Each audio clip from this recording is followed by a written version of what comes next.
السلام عليكم ورحمة الله تعالى وبركاته. مرحبا بالجميع وتحية إليكم من جديد. برنامج اليوم هو برنامج مهم، سوف نطرح فيه نقاط مهمة عن هل ممكن تحويل فيزا سياحة إلى إقامة دائمة بالولايات المتحدة. إذن هناك نقاط مهمة سوف نتطرق لها في البرنامج، ولا بأس إن استفدتم من البرنامج أن تقوموا بمشاركته مع الأصدقاء والأحبة، هذا كله لكي تعم الفائدة. ولا تنسوا أن تشتركوا في القناة. إذن هناك تساؤل مهم يطرح بشكل كبير من طرف المقدمون على فيزا سياحة من مختلف البلدان، وبالطبع هذه التأشيرة مفهومها وفئتها تدخل في فئة تأشيرات لغير الهجرة، ولا تخول للحاصل عليها الإقامة الدائمة، بل تخول للحاصلين عليها الدخول إلى أمريكا لفترة من الزمن فقط. أي أنها لا تخول للحاصلين عليها المكوث والإقامة الدائمة بأمريكا، ولازم على الحاصلين على هذه الفيزا أي فيزا سياحة عندما يتحصلون عليها ويدخلون بها إلى أمريكا عليهم العودة إلى بلدهم الأم، لأنه تعتبر فيزا لغير الهجرة. وهناك فيز أخرى كذلك قانونها مشابه لفيزا سياحة أي فيزا غير الهجرة.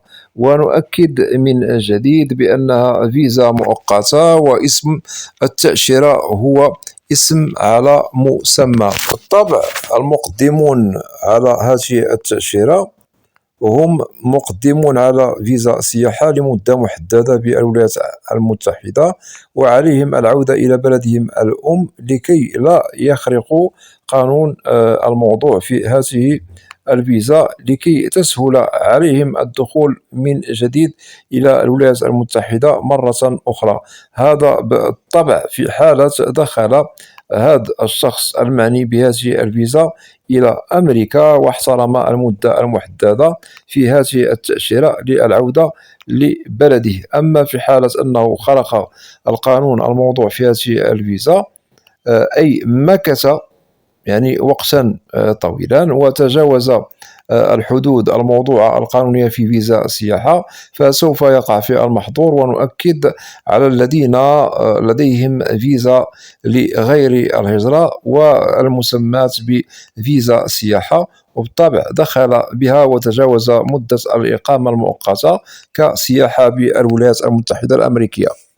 ننتقل إلى التساؤل المهم الذي يطرح من طرف الإخوة والأخوات الذين هم مقدمون على فيزا سياحة: هل ممكن تحويل هذه التأشيرة أي فيزا سياحة إلى إقامة دائمة؟ نجيب بالواضح: نعم، ممكن تحويل هذه الفيزا من فيزا لغير الهجرة إلى إقامة دائمة بالولايات المتحدة. مثلا فيزا استثمار، فيزا عمل، فيزا يعني زواج، فيزا شمل عائلي. وبالطبع هناك تساؤل: هل جميع يعني التأشيرات ممكن تحويلها إلى إقامة دائمة؟ هنا نجيب بالطبع ونؤكد على الفيز التي هي لغير الهجرة. نعم، ممكن تحويلها إلى إقامة دائمة. بالطبع هنا نؤكد على الحصول على الجرين كارد، شرط أن نجد الذي دخل بهذه التأشيرة دخل بها إلى أمريكا بصفة قانونية. ونؤكد لازم أن نجد بأن هذه الفيزا التي هي لغير الهجرة هي مثلا فيزا سياحة أو أنواع فيز أخرى لغير الهجرة دخلت بها بصفة يعني قانونية بدون خرق قانون هذه الأنواع من فيز لغير الهجرة. فإن توفرت شروط منظمة قانونية تتعلق بهذه الفيزا، مثلا فيزا سياحة التي دخلتم بها، فهذا ينطبق على الفيز الأخرى لغير الهجرة. ننتقل إلى كيفية تحويل فيزا السياحة إلى إقامة دائمة أي أن تحصل على الجرين كارد.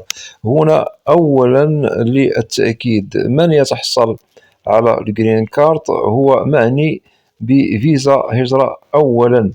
نؤكد على الذين هم مقدم لهم لم الشمل العائلي، مقدم لهم من طرف الأزواج، أو مثلا مقدمون على فيزا استثمار أو عمل، أو مثلا طالب لجوء بأمريكا. هؤلاء كلهم سوف نجد بأن الملفات المقدمة لهم هي داخل أمريكا وهم خارج الولايات المتحدة. ممكن عند دخولهم إلى أمريكا إن شاء الله يتحصلوا على الجرين كارد، عكس تأشيرات السياحة. إذا دخل المعني بالأمر إلى أمريكا وأراد تحويلها إلى إقامة دائمة للحصول على الجرين كارد ومن بعد ممكن الحصول على الجنسية الأمريكية، فلازم أن يدلي بوثائق مهمة داخل الولايات المتحدة، وإن شاء الله سوف نوضح لكم هذا. مثلا في حالة أنه شخص دخل عن طريق سياحة إلى أمريكا ومثلا كون علاقة زواج داخل أمريكا، فممكن إن شاء الله أن يثبت الوثائق المهمة التي تتعلق بهذا الزواج، ممكن إن شاء الله يتحصل على الإقامة الدائمة بأمريكا. هذا في حالة أنه دخل عن طريق السياحة ومثلا كون علاقة مع أجنبية داخل أمريكا، ممكن تحويل الحالة من فيزا سياحة إلى إقامة دائمة بأمريكا. وكذلك الذين هم مقدمون على فيزا استثمار بالولايات المتحدة، كذلك إذا أرادوا أن إن شاء الله يقيموا إقامة دائمة فلازم إثبات وثائق مهمة، من ضمنها المبلغ المالي الذي سوف نستثمر فيه أموالنا بأمريكا إلى غير ذلك من المستندات التي تثبت فعلا بأن هذا الشخص يريد استثمار أمواله داخل أمريكا، وبالطبع ممكن أنه يتحصل على الإقامة الدائمة والتي تعنى بالجرين كارد. كذلك في حالة لم شمل عائلي نثبت العلاقة التي بيننا وما بين هذا الشخص الذي هو من عائلتنا المقربة، ونؤكد على الدرجة الأولى داخل الولايات المتحدة. كذلك ممكن تحويل هذه التأشيرة من فيزا سياحة إلى إقامة دائمة داخل أمريكا. وبالطبع كل هذه الأنواع أو هذه الفئات التي ذكرناها لكم كمعاملات داخل أمريكا تأخذ وقتا محددا لإتمام إجراءاتها لأجل تغيير فيزا لغير الهجرة إلى إقامة دائمة بأمريكا. وبالطبع المدة تختلف من فئة إلى فئة أخرى. مثلا الذين هم مقدمون على معاملة للأزواج ليست هي المعاملة التي هي مقدمها يعني المستثمر لأمواله بالولايات المتحدة إلى غير ذلك، واللائحة طويلة، أي أن المدة تختلف من معاملة إلى أخرى. أتمنى أن تكون هذه النقاط واضحة. ونؤكد على الإجراءات في حالة أردتم تحويل فيزا سياحة إلى إقامة دائمة، فلازم وللتأكيد تقديم الطلبات إلى دوائر الهجرة داخل أمريكا، وبالطبع تقدم جميع المطلوب منكم لأجل تغيير الحالة من فيزا سياحة إلى إقامة دائمة، سواء كما وضحنا لكم زواج أو لم شمل عائلي، استثمار، عمل، إلى غير ذلك، على حسب الفئات التي ذكرنا لكم قبل قليل، لأنه الملفات سوف نجدها مختلفة ما بين هذا وهذا. وبالطبع كل فئة من أنواع هذه الفيز تأخذ مدة لدراسة ومعالجة لدى إدارة الهجرة أو دوائر الهجرة بالولايات المتحدة. وللتأكيد ننصح ونؤكد عن طريق محامي هجرة، لأنه يستحسن ومن الأفضل لكم ذلك لكي تتم أموركم إن شاء الله بخير وسلام، لتغيير الحالة من إقامة مؤقتة مثلا كمقدمون على السياحة إلى إقامة دائمة.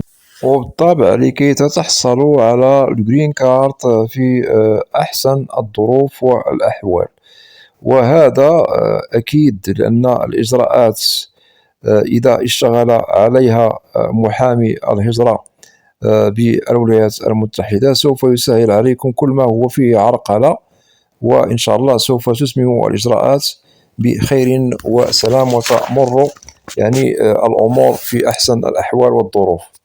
وهناك تساؤل يطرح في حالة مثلا انتهينا من الإجراءات التي تتعلق بتحويل فيزا السياحة إلى إقامة دائمة، أين تمر يعني المواعيد والمقابلات؟ هنا نؤكد بالطبع كل من هو مقدم خارج الولايات المتحدة الأمريكية، مثلا مقدم على فيزا استثمار أو عمل أو إلى غير ذلك، بالطبع يعني المواعيد والمقابلات سوف تمر إجراءاتها بالسفارة الأمريكية في بلد الشخص المعني بهذه الفيز. أما في حالة أن الشخص المعني بالأمر هو داخل الولايات المتحدة الأمريكية وأراد أن يغير أو يقوم بتحويل فيزا سياحة إلى إقامة دائمة أمريكا وهو أصلا داخل أمريكا، فإن شاء الله ممكن أن تمر يعني الموعد والمقابلة لدى مركز الهجرة والمواطنة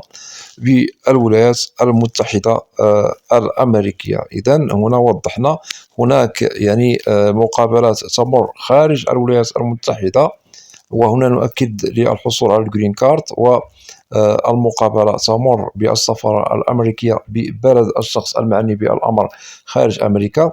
وبالنسبة للذين هم بالولايات المتحدة الأمريكية فهؤلاء معنيون بإتمام يعني المواعيد والمقابلات داخل أمريكا، أي لدى مركز الهجرة والمواطنة USS. أتمنى أن تكون هذه النقاط واضحة. وبالطبع أغلبية يعني المقابلات التي تتعلق بالحصول على الجرين كارد الأغلبية تمر خارج الولايات المتحدة، لأن معظم منهم مقدم لهم على علم الشمل أو مثلا الأزواج إلى غير ذلك، فمقابلاتهم تمر يعني داخل بلدهم الأم، أي بالسفارة الأمريكية في بلدهم الأم. وهناك بعض الإخوة والأخوات الذين ممكن أنهم لديهم فيز لغير الهجرة وأكدنا على فيزا سياحة وهم داخل الولايات المتحدة، هؤلاء بالطبع ممكن أن المقابلات التي تتعلق بهم على حسب الحالة تمر داخل أمريكا على حسب الحالة وعلى حسب العلاقة التي لدى هذا الشخص المعني بالأمر، مثلا متزوج من أجنبية أو مستثمر أمواله بأمريكا أو مثلا لديه فيزا عمل أو مثلا لديه شمل عائلي. الكل هنا سوف نجد الاختلاف موجود، ففي حالة أن هذا الاختلاف موجود ممكن المقابلة تمر داخل أمريكا، وممكن أن المقابلة بالطبع سوف تمر خارج الولايات المتحدة الأمريكية. إذا هنا لازم أن نأخذ هذه النقاط بعين الاعتبار، وأكدنا لكم أغلبية المقابلات هي تمر يعني خارج الولايات المتحدة، أي بالسفارة الأمريكية التي تخص الشخص المعني بالأمر، أي في بلده الأم. أتمنى أن تكون هذه النقاط كذلك واضحة. وكل الفئات التي ذكرنا لكم من هؤلاء المعنيون يعني بتغيير أو تحويل فيزا لغير الهجرة مثلا السياحة إلى إقامة دائمة، فلازم أن يقوموا بإدلاء الوثائق المطلوبة منهم من إثباتات إلى غير ذلك. بالطبع المستثمر ملفه في شكل، أي أنه يقدم إثباتات إلى غير ذلك مهمة تختلف على المعاملات الأخرى سواء أزواج أو عمل إلى غير ذلك. أتمنى أن تكون هذه النقاط واضحة. هذا كله لكي تمر الأمور بخير وسلام، وإن شاء الله ممكن تحويل الحالة من تأشيرة سياحة إلى إقامة دائمة بالولايات المتحدة والتي تعنى بالجرين كارد. وهناك تساؤل يطرح: متى ممكن أننا نشتغل على تحويل تأشيرات سياحة إلى إقامة دائمة؟ هل بعد انتهاء يعني مدتها يعني المؤقتة أو قبل انتهائها؟ هنا سوف نجيب وننصح. لازم أن تضعوا في الحسبان بأن تأشيرات السياحة سوف نجد دائما وللتأكيد المدة قد تصل إلى 6 أشهر أو 3 أشهر، هذا للمكوس بالولايات المتحدة الأمريكية. إذا لازم الاشتغال على تحويلها إلى إقامة دائمة قبل نهاية مدتها القانونية التي هي مؤقتة لأشهر محسوبة. أما في حالة انتهت يعني المدة أي 6 أشهر، فممكن الاشتغال على تحويلها، ولكن لازم تقديم الإثباتات المهمة التي تتعلق بكل نوع من المعاملة التي ذكرنا لكم فئاتها قبل قليل. ومن الأفضل ومن المستحسن إذا أردتم أن تشتغلوا على تحويل فيزا لغير الهجرة، ونؤكد على فيزا سياحة، إلى إقامة دائمة بالولايات المتحدة، فممكن لكم أن تكلفوا محامي هجرة داخل الولايات المتحدة، وهذا المحامي نجده يعني متمكن، له خبرة في مجال شؤون الهجرة على العموم بالولايات المتحدة. بالطبع لكي تتم إجراءاتكم بخير وسلام بدون عرقلة، لأنه ليس من السهل الاشتغال على هذا الإجراء لوحدكم، لأن المحامي هو الذي يعرف من أين يدخل ومن أين يخرج لكي تمر أموركم بسلام. وللخلاصة وللتأكيد، إذا أردتم الاشتغال على تحويل فيزا سياحة أو فيز أخرى لغير الهجرة إلى إقامة دائمة، فما عليكم إلا أن تشتغلوا على هذا الإجراء في أسرع وقت ممكن. ووضحنا لكم 6 أشهر ممكن أن تشتغلوا قبل أن تنتهي. هذا إذا أردتم أن تمر الأمور بخير وسلام، ولا يمكنكم تجاوز هذه المدة، لأنه كما ذكرنا لكم المدة التي ممكن أنها تخول لكم الاشتغال على تحويل هذه التأشيرة إلى إقامة دائمة للحصول على الإقامة الدائمة أي جرين كارد، فهنا 6 أشهر قبلها، أي قبل أن تنتهي، تشتغل على هذا الإجراء لكي تمر أموركم إن شاء الله بخير وسلام. ونؤكد لكم قبل الاشتغال على هذا الملف استشيروا محامي على حسب الظروف التي لديكم يعني بالولايات المتحدة، وإن شاء الله أموركم بخير. في حالة أنه لديكم أسئلة تتعلق ببرنامج اليوم أو أي برنامج في القناة، فلا بأس أن تقوموا بوضع تعاليق عبر القناة، وسوف تجدوا الإجابة عبر البرنامج المعروف برنامج أسئلة وأجوبة، لأنني لا أستثني منكم أحدا. وأتمنى من الإخوة والأخوات الذين لا زالوا لم يشتركوا في القناة، أدعوكم للاشتراك في القناة وتفعيل زر الجرس ليصل إليكم كل جديد. ولا تنسوا أن تدعمونا دائما باللايك لكي نصل إلى أكبر نسبة من المشاهدة. وأود أن أشكر جزيل الشكر كل الإخوة والأخوات الذين يقومون بوضع تعاليق محترمة. مرحبا بكم جميعا بأسمائكم، وإلى لقاء قريب بإذن الله، والسلام عليكم ورحمة الله تعالى وبركاته.